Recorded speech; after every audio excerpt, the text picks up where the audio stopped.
Halo Sobat Cendekia sekalian, apa kabar?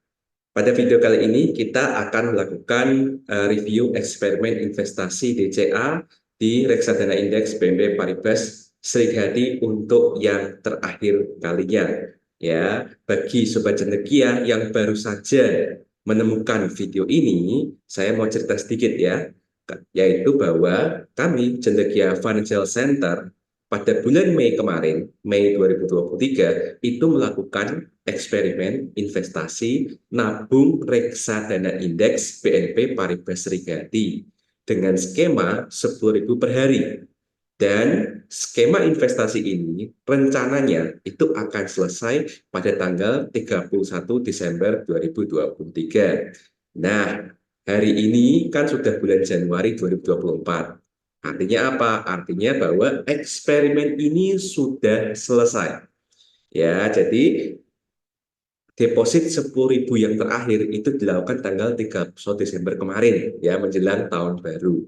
Nah, sekarang kira-kira bagaimana ya hasil akhir dari eksperimen investasi yang berlangsung dari bulan Mei sampai dengan bulan Desember kemarin? Apakah minus ataukah positif?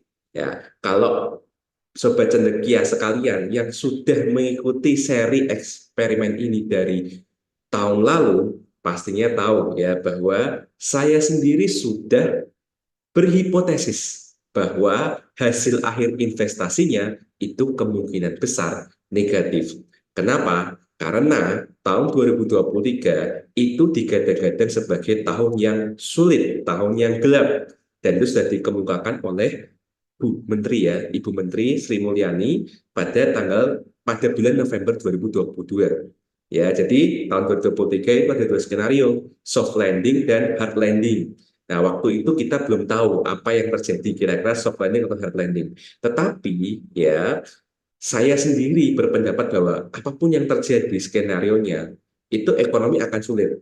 Kalau soft landing, ekonomi itu sulit tapi tidak krisis. Sementara kalau hard landing, itu ekonomi itu krisis ya, dan apa namanya, tapi nggak sampai resesi. Ya, artinya inflasinya mungkin tinggi ya, dan itu tidak dibarengi dengan kenaikan pertumbuhan GDP. Intinya seperti itu. Maka dari itu, waktu awal eksperimen, saya sudah berhipotesis bahwa kemungkinan besar eksperimen ini hasilnya negatif. Nah, tapi apakah nanti hasilnya benar-benar negatif? Nah, kita akan lihat ya. Oke.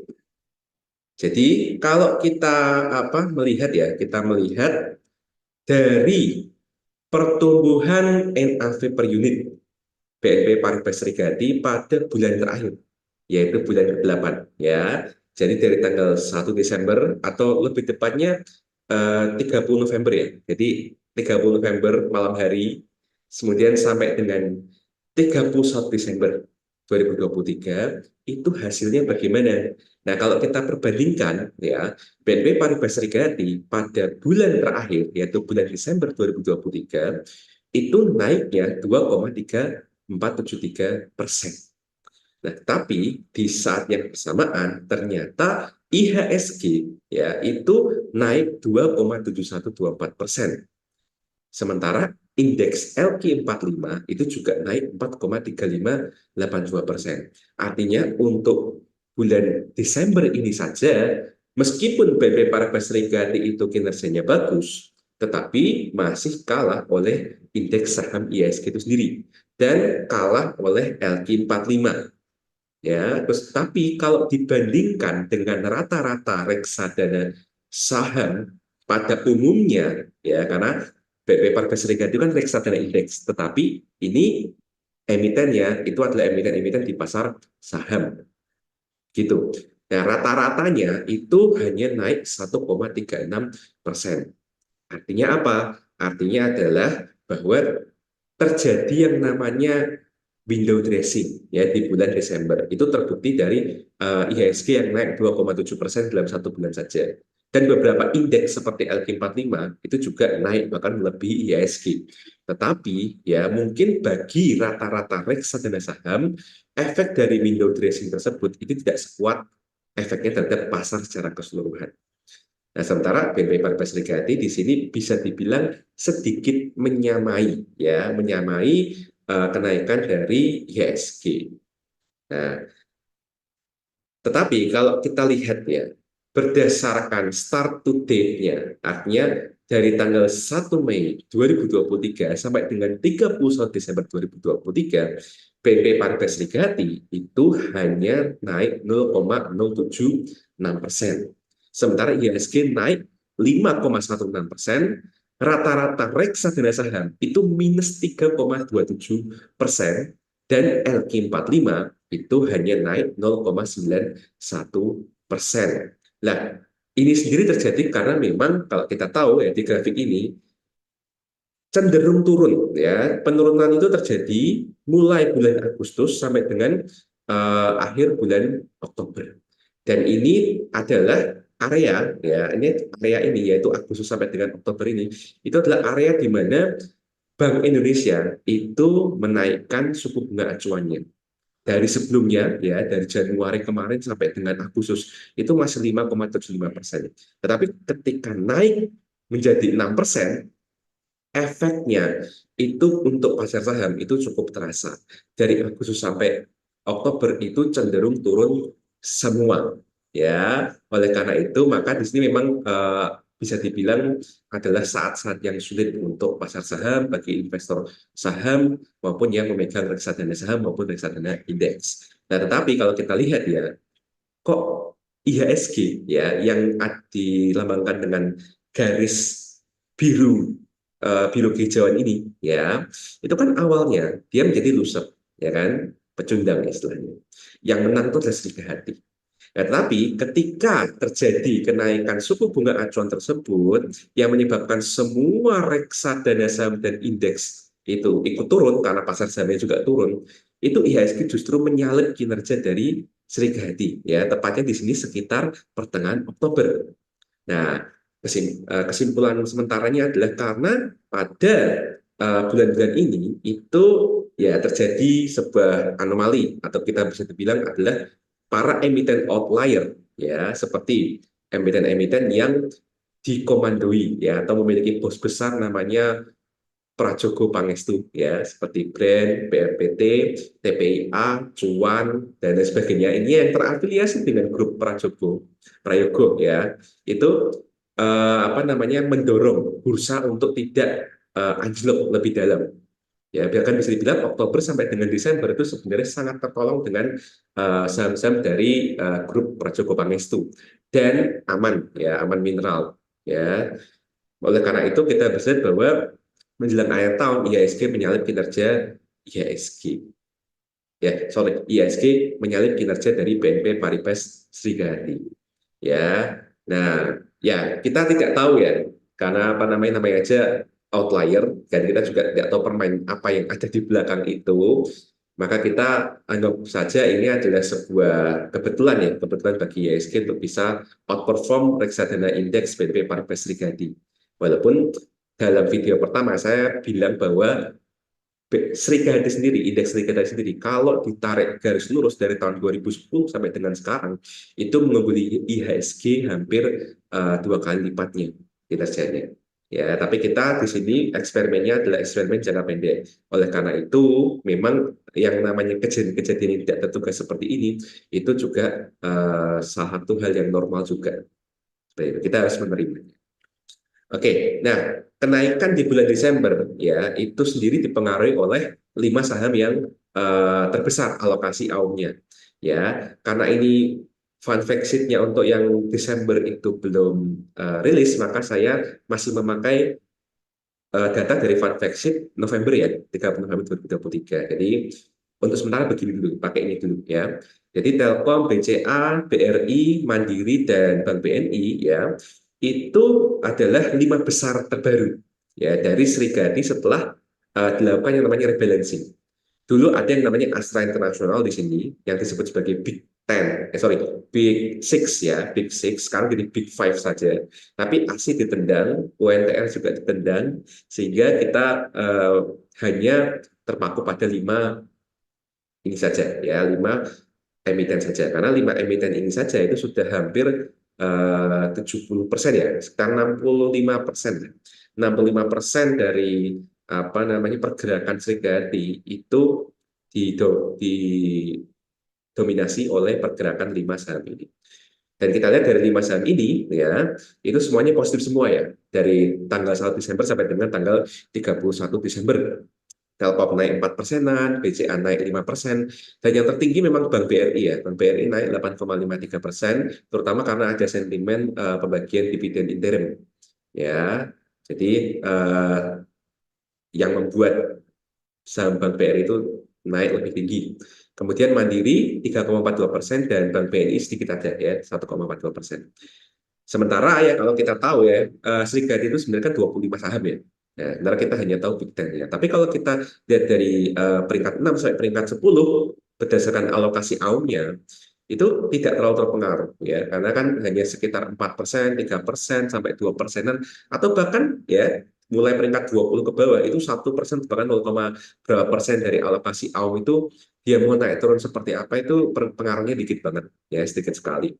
Kalbe Farma sendiri tidak gerak ya, artinya gerak tapi kemudian tanggal 1 sampai dengan tanggal 31 Desember itu kembali ke posisi semula. Indofood ya, INTF dan ICBP ya naik tipis dan turun tipis itu juga nggak terlalu pengaruh.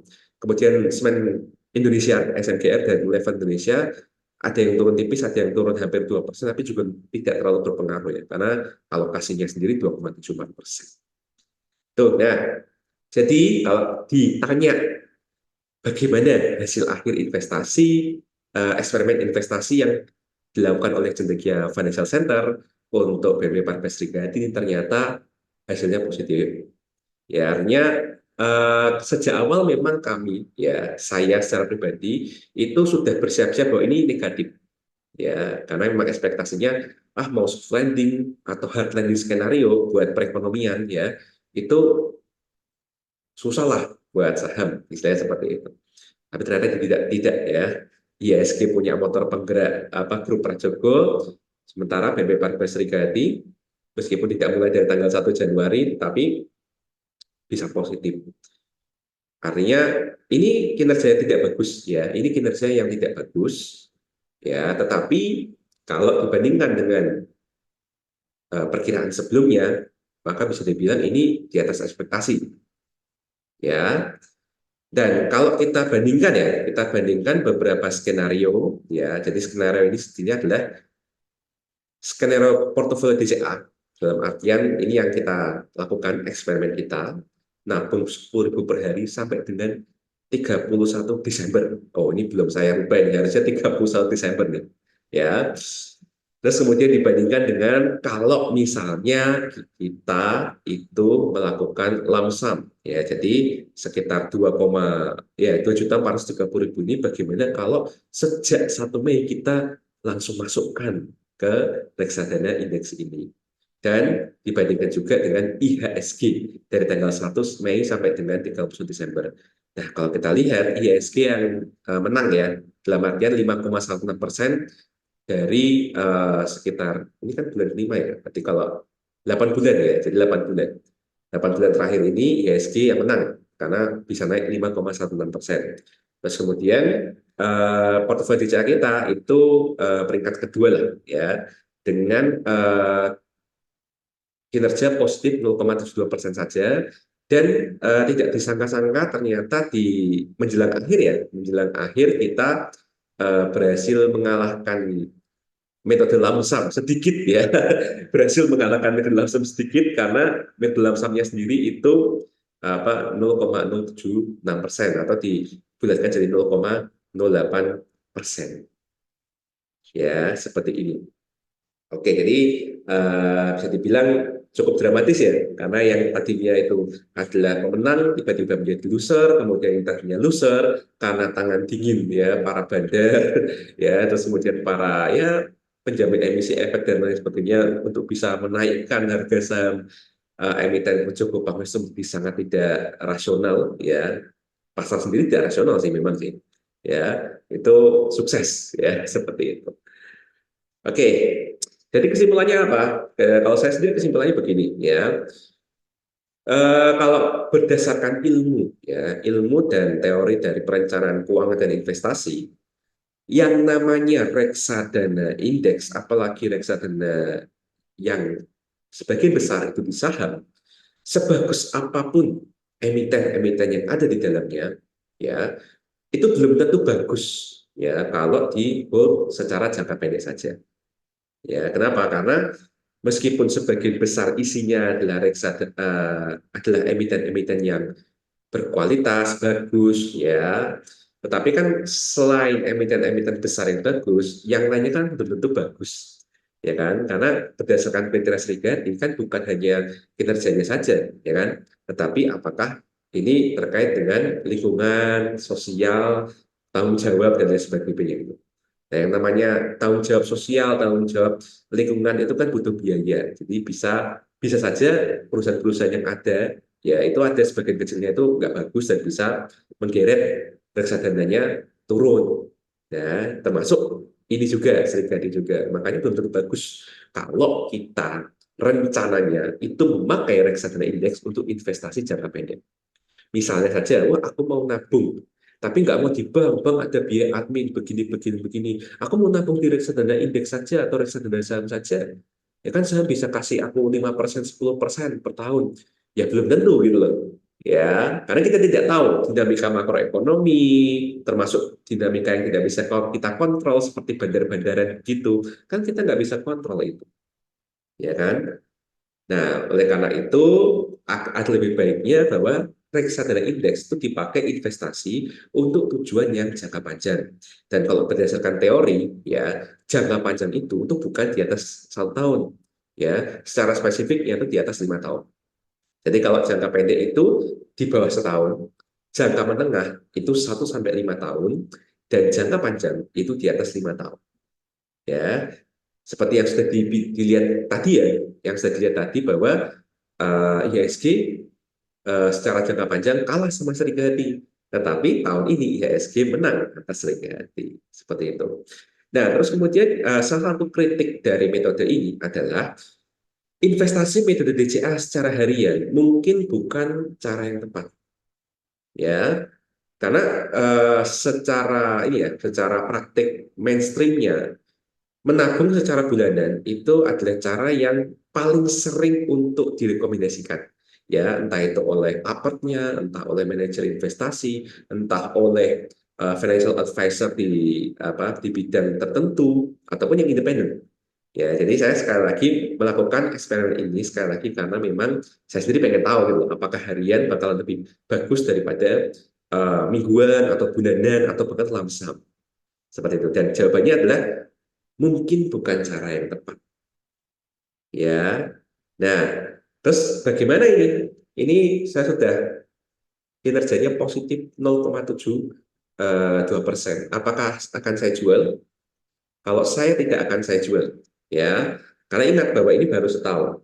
Paling tidak saya akan menahannya sampai dengan 5 tahun. Nah, jadi rencananya ya meskipun eksperimen ini berakhir, tetapi untuk playlist di YouTube-nya sendiri itu akan saya update paling nggak setahun sekali, yaitu sekitar 31 Desember 2024. Sorry, ini saya juga masih salah ya Pak, masih 31 Desember 2024 dan akan saya update hasilnya di YouTube tahun depan. Dan kalau ini lebih dari 5 tahun, berarti ya ekspektasikan saja saya akan mengupdate-nya tahun 2024, 2025, 2026, 2027.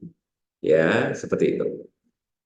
Nah, terus what's next? Jadi kira-kira Cendekia Funny Center enaknya eksperimen apa lagi ya yang terkait dengan reksadana?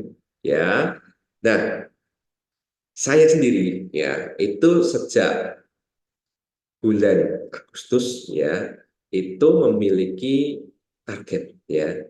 Itu ada sebuah produk reksadana baru ya yang namanya reksadana Star Infobank 15 ya, di mana saya sendiri fokusnya bukan ke Starnya sih ya. Star itu Star Asset Management ya. Jadi ini reksadana yang dikeluarkan oleh Star Asset Management yang saya fokuskan tuh ininya Infobank 15-nya. Kenapa? Karena indeks Infobank 15 itu merupakan satu-satunya indeks yang bisa mengalahkan Serikahati.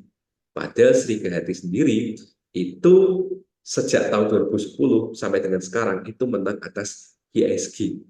Nah, ternyata di atas langit masih ada langit, yaitu indeks Infopay 15. Sayangnya, ya, saya sudah sadar ada indeks ini sejak saya lulus S1 ya, karena ujian skripsi saya itu melibatkan emiten-emiten saham di perbankan. Dan saya tahu bahwa ada yang namanya indeks Infopay 15. Dan sampai sekarang saya masih bingung kenapa kok belum ada manajer investasi yang meramu reksadana indeks dengan konstituen di semesta Infopay 15. Padahal kinerja indeksnya itu sangat bagus. Jadi ya kira-kira saya akan buang-buang duit ya. Kok istilahnya buang-buang duit ya, padahal ini investasi. Ya nggak apa. Jadi investasi yang ya kalau jangka pendek itu kurang bagus nggak apa-apa, karena namanya aja reksadana saham atau indeks kan harusnya 5 tahun ke atas. Ya kan, jadi ya udah, paling tidak saya akan menginvestasikan sebagian dari uang saya ke reksadana Startup Immobile 15. Ya, walaupun sebenarnya saya sudah mulai sejak Oktober kemarin. Jadi saya coba start dulu untuk tahu kinerjanya seperti apa. Nah, nanti akan saya buat videonya ya di eksperimen investasi reksadana Startup Immobile 15 dengan metode DCA, tapi tiap bulan. Oke, jadi itu saja yang mungkin bisa saya sampaikan ya. Untuk eksperimen yang terkait dengan reksadana Cipta Alpha Equitas akan segera diupload setelah video ini selesai diupload di YouTube. Oke, jadi nantikan saja ya info terbaru terkait hasil eksperimen yang lainnya. Baik, jika video ini dirasa bermanfaat, silakan like video ini, subscribe channel ini, dan aktifkan lonceng notifikasi ya untuk mendapatkan info-info terbaru terkait dengan edukasi, terkait dengan investasi di pasar modal Indonesia dari Cendekia Financial Center. Akhir kata, terima kasih untuk para sobat Cendekia yang sudah menonton video ini sampai selesai. Kita bertemu lagi di eksperimen yang berikutnya. Cerdas keuanganmu, merdeka finansial. Sampai jumpa.